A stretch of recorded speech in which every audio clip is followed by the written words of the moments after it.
they wouldn't move until something happened. And the Civil Rights Movement, the Great March on Washington, it took legislation. It took the Voting Rights Act. It took the Civil Rights Act. It took members of Congress like Gerry Connolly stepping up and doing the right thing. He wasn't around then, but you get the idea. A generation ago, I was very active in the gay rights movement. I fought for marriage equality. And they told us that we young people didn't understand that it couldn't be done, that it was too hard. Even gay people largely had given up, much like many African Americans had given up a generation early, because we've been beaten down so many times that some people, a certain generation, just give up. That all of you have to live in this world. All of you have to live in a world free of gun violence. In Vietnam, over 7 or 8 years, we lost 50,000 Americans. We've lost more than that in just the last 2 years. 33,000 Americans are killed every single year by guns. And it's not just a school issue, all of you know that. You want to be safe in your church, you want to be safe in your theater, you want to be safe in your mall. And I don't think we want to live where everywhere is an armed camp. Where every single place we go, whether it's the shoe store or the grocery store, you have to have armed guards all around you. So the only way to win this battle has got to be through legislation. Legislation at the national level, and in Virginia, legislation at the state level. Now, I just got back from Richmond. We spent 2 months in session. I introduced 5 bills on firearms. Democrats introduced a total of 70. 69 failed.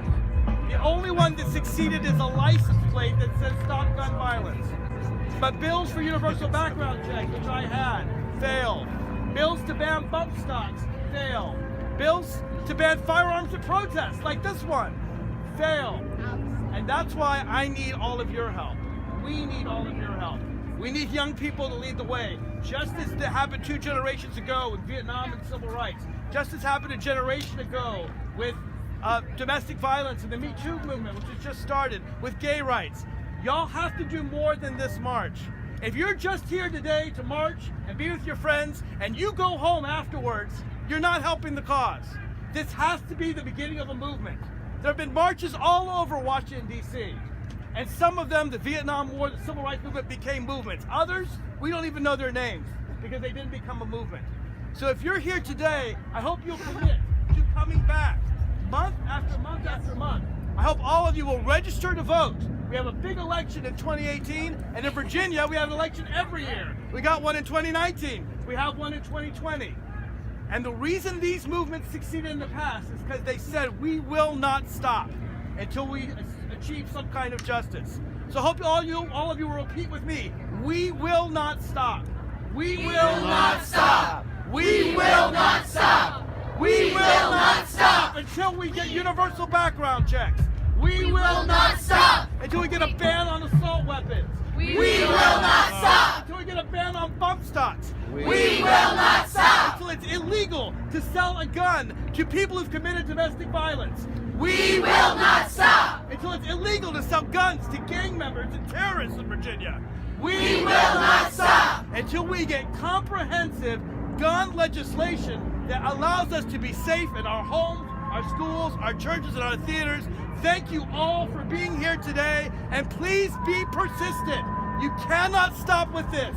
This has got to be the beginning and not the end. Your generation has to lead the way when so many of my generation and prior generations have failed, and the only way to do that, is through legislation. And that means if we can't change their minds, as Governor Ralph Northam says, we have to change their seats. So, we have elections coming up every year. Register to vote, get out, make this movement until they hear our voices or we change the people that represent us. Thank you, everyone, for being here. Thank you, Mark. I'm Congressman Gerry Connolly. I represent you here in the United States Congress, and I have an F from the NRA. So do I.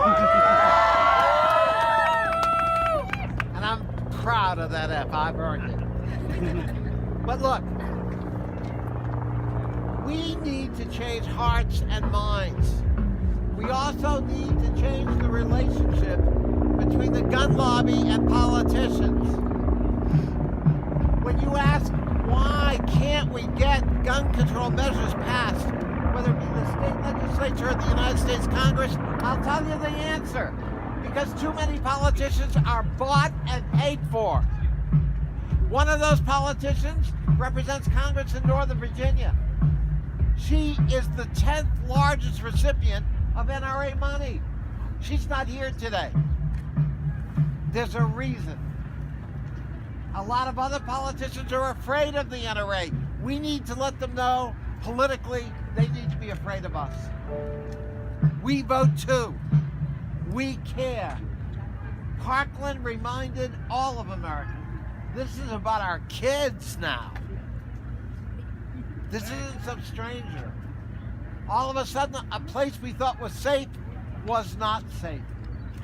No place is safe from gun violence in America when there are over 300 million guns in this country with unlimited ammunition. No American needs an AR-15 or any assault weapon. They exist for one purpose and one purpose only, to kill people. So what we're about today isn't just marching to feel good. We're marching to save lives. We're marching to encourage other Americans to join us, to win their hearts and their minds. And you are change agents. My generation helped end the Vietnam War, as Mark said.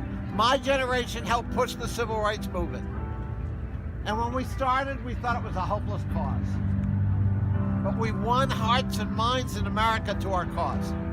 You can do that too. You're already doing it. When the Parkland High School kids, your peers, started to lobby Florida state legislators, that was one of the most reactionary state legislatures in the country when it comes to guns. It passed gun measures, gun control measures, and the reactionary Republican governor, who is an A rating from the NRA, signed it into law. Not because he wanted to, but because you helped make him do it. That's your power if you use it. So register to vote and make sure you vote. And make sure you ask every political candidate, where do you stand on guns? And you will change the trajectory of this country. And we'll make it a lot safer for future generations who will never again have to worry about safety in a school. So that's the importance of what we're doing today. Thank you for being out here today. Keep the spirit, keep the fight, don't be discouraged. And people like me will have your back. God bless y'all.